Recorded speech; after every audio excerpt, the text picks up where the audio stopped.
সম্মানিত দর্শক ও শ্রোতাবিন্দু, আসসালামু আলাইকুম। আমি এখন যে বিষয়টি নিয়ে কথা বলবো তার শিরোনাম হচ্ছে ডক্টর মোহাম্মদ ইউনূসের বার্তা।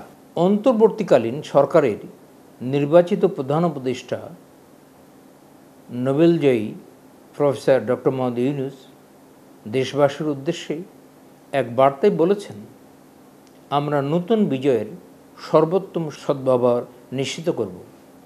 কোনো ভুলে যেন আমাদের এই বিজয় হাতছাড়া না হয়। গতকাল 7 আগস্ট দুপুরে দেশবাসীর উদ্দেশ্যে এই আহ্বান জানান তিনি। ইউনূস সেন্টার থেকে এক সংবাদ বিজ্ঞপ্তিতে এ কথা জানানো হয়েছে। ডক্টর মোহাম্মদ ইউনূস বলেন, আমি সাহসী ছাত্রদের অভিনন্দন জানাই যারা আমাদের দ্বিতীয় বিজয় দিবসে বাস্তব রূপ দিতে নেতৃত্ব দিয়েছেন, এবং অভিনন্দন জানাই দেশের আপামর জনসাধারণকে যারা ছাত্রদের আন্দোলনে পূর্ণ সমর্থন দিয়েছেন। তিনি বলেন, আমি সবাইকে বর্তমান পরিস্থিতিতে শান্ত থাকতে এবং সব ধরনের সহিংসতা ও স্থাবর অস্থাবর সম্পদ বিনষ্ট করা থেকে বিরত থাকতে আহ্বান জানাচ্ছি। দলমত নির্বিশেষে সবাইকে শান্ত থাকার জন্য অনুরোধ করছি। পরবর্তী প্রজন্মের জন্য দেশটি আমাদের রক্ষা করতে হবে। দেশকে এগিয়ে নেওয়াই এখন আমাদের প্রধান কাজ। একটি নতুন বিশ্ব বিনির্মাণে আমাদের তরুণরা প্রস্তুত।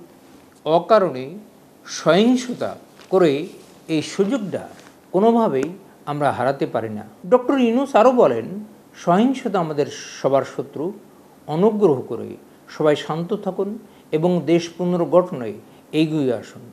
সবাইকে শান্ত থাকার অনুরোধ করে ডক্টর মোহাম্মদ ইউনূস আরও বলেন, অনুগ্রহ করে নিজে শান্ত থাকুন এবং আপনার আশেপাশের সবাইকে শান্ত থাকতে সহায়তা করুন।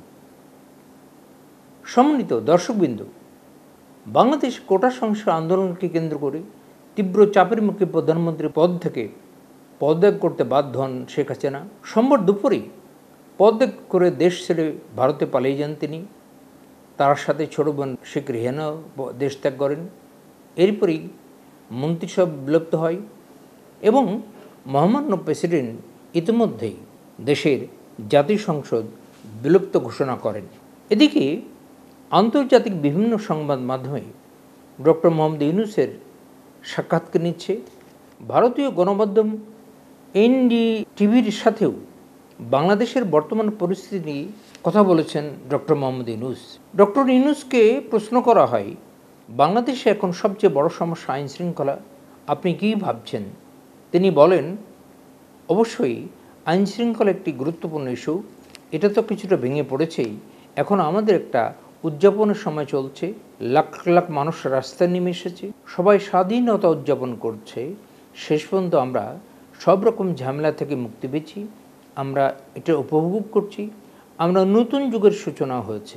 ডক্টর ইউনূস আরও বলেন, আইন শৃঙ্খলা অবশ্যই আমাদেরকে ফিরিয়ে আনতে হবে। আসলে মানুষ রাগের বশে এসব করছে, তবে আমাদের নিশ্চিত করতে হবে যে যত দ্রুত সম্ভব পরিস্থিতি যেন স্বাভাবিক অবস্থায় ফিরে যায়।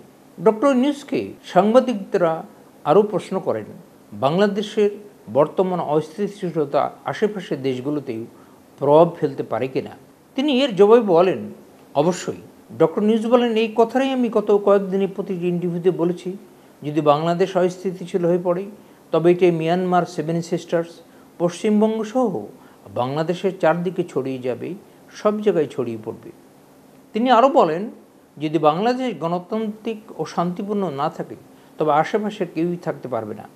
বাংলাদেশ যদি বিপদে থাকে সবাই বিপদে পড়বে। ডক্টর ইউনূস আরও বলেন, এটা 17 কোটি মানুষের দেশ, যার 2/3 তরুণ। আপনাকে অবশ্যই এমন কিছু করতে হবে যাতে তরুণরা খুশি থাকে। গণতন্ত্র অবশ্যই থাকতে হবে। তিনি আরও বলেন, এই তরুণরা তাদের জীবনে ভোট দিতে পারেনি। যতগুলো নির্বাচন হয়েছে তারা ভোট দিতে যায়নি, কারণ তারা জানে এটা তো নির্বাচন নয়, এটাই তো পরিস্থিতি। তিনি বলেন, অবশ্যই আমাদের তরুণদের সাথে কথা বলতে হবে, অবশ্যই গণতন্ত্র থাকতে হবে এবং তাদের এই গণতন্ত্রে অংশ থাকতে হবে। সম্মানিত দর্শক ও শ্রোতাবিন্দু, ডক্টর মোহাম্মদ ইউনূস ভারতীয় একটি টেলিভিশন চ্যানেলকে এবং ইউনূস সেন্টার থেকে প্রকাশিত খবরে যে কথা বলা হয়েছে, এতক্ষণ আমি প্রফেসর ডক্টর মোহাম্মদ ইউনূসের সেই বার্তাগুলোই আপনাদেরকে পড়ে শোনালাম।